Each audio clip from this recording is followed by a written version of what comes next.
Hansi Flick সবসময় যেই স্টাইলের ফুটবল খেলে আসে সে কি এইবারও সেই রিস্কটা নিবে?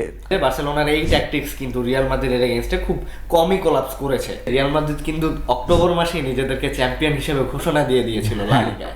2024 আমরা চ্যাম্পিয়ন্স লিগ জিতছি। আমার বাবা একজন জমিদার, আমার দাদা একজন জমিদার ছিলেন, ঠিক আছে, কিন্তু আমার অবস্থা হচ্ছে আমি বায়তুল মোকাররমের সামনে বাবা 10 টাকা দাও বলে ভিক্ষা চাইছি।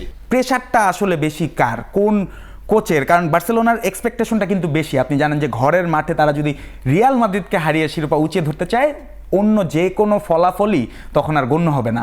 কিন্তু আপনার কাছে কি মনে হয় যে যেমনটি বলছিলেন যে একেবারেই থ্রেট হিসাবে দেখছে, হ্যান্সি ফ্লিক সবসময় যেই স্টাইলের ফুটবল খেলে আসে সে কি এইবারও সেই রিস্কটা নিবে?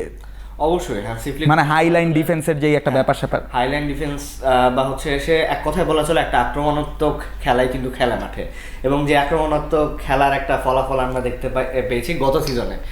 প্রত্যেকটা এল ক্লাসিকোতে কিন্তু আমরা মানে বেশ সুন্দর পরিমাণে গোল তাদেরকে উপহার দিয়েছি, এবং সেই জায়গায় বলা যায় যে বার্সেলোনার এই ট্যাকটিক্স কিন্তু রিয়াল মাদ্রিদের এগেইনস্টে খুব কমই কোলাপস করেছে অন দ্য ফিল্ড। হ্যাঁ, সেই জায়গা থেকে বর্তমান যদি আপনি রিয়াল মাদ্রিদের স্কোয়াডের কিন্তু আমি একটু আপনাকে মনে করে দিতে চাই যে মৌসুমের প্রথম এল ক্লাসিকোতে কিন্তু শাহরিয়ার ভাইয়ের যে রিয়াল মাদ্রিদ তারা কিন্তু আপনাদেরকে এই ট্যাকটিক্স ভেঙেই মানে জয় তুলে নিয়ে এসেছিল, সেটাকে আপনি কিভাবে ডিফেন্ড করবেন? সেটাকে ডিফেন্ড করার ব্যাপার হচ্ছে যে রিয়াল মাদ্রিদ কিন্তু অক্টোবর মাসেই নিজেদেরকে চ্যাম্পিয়ন হিসেবে ঘোষণা দিয়ে দিয়েছিল লা লিগায়।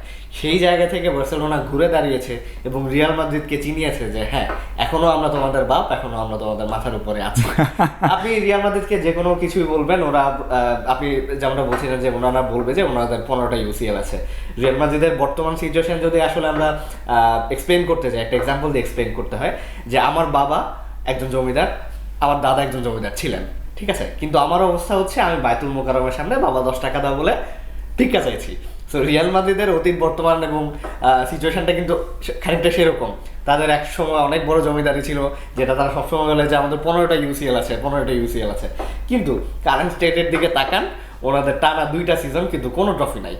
এবং বার্সেলোনা দেখেন বারবার স্ট্রাগল করা একটা টিম, তাদেরকেও কিন্তু একদম ওয়ার্স্ট সিনারিওতেও দেখবেন না টানা 2 সিজন তারা ট্রফিলেস থাকতেছে। কিন্তু রিয়াল মাদ্রিদের মতো একটা রয়্যাল টিম তারা দাবি করে আসলে, তারা কিন্তু এই নিয়ে টানা 2 সিজন ট্রফিলেস থাকতেছে।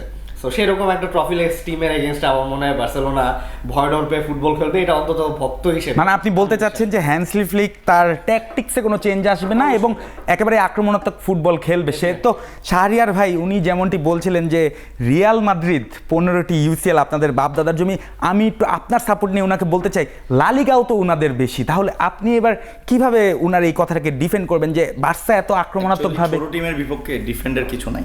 সো উনি যেভাবে বলতেছিল যে জমিদারি মানে অনেক আগে আমরা ট্রফি জিতছি, ইটস নট লাইক দ্যাট। আপনি 2024 আমরা চ্যাম্পিয়ন্স লিগ জিতছি। সো ইটস নট লাইক যে আমরা 2012 সালে চ্যাম্পিয়ন্স লিগ জিতছি এন্ড ওইটাকে নিয়ে তার উপর আপনাদের আছে আবার 15টি চ্যাম্পিয়ন্স লিগ। 15টা থাকুক 17টা থাকুক, ডিফারেন্ট ইস্যু। আমরা কদিন পর 17-18 দিকে চলে যাব। সো ওইটা তো ওই জায়গায় তো তাদেরকে আমরা রাখতে মানে দেখতেই পারতেছি না। কিন্তু আমরা কিন্তু চ্যাম্পিয়ন্স লিগ জিতছি খুব রিসেন্ট এন্ড ডমিনেটের সাথে জিতছি। তার 2 বছর আগে আবার জিতছিলাম, তার আগে হ্যাট্রিক জিতছি। সো এমন না যে আমরা হচ্ছে যে দুই সিজন ধরে ট্রফিলেস, তার মানে এই না যে আমাদের ফর্ম পিছিয়ে আছে, বা হচ্ছে আপনার মনে করেন আমাদের রিসেন্ট যে ইস্যুগুলো হচ্ছে টিমের মধ্যে সেগুলোর জন্য হয়তো অনেকে আমাদেরকে ছোট করে দেখতেছে, বাট আমরা হচ্ছে যে সেটা আজকে খেলার মধ্যেই দেখাই দিব ইনশাআল্লাহ।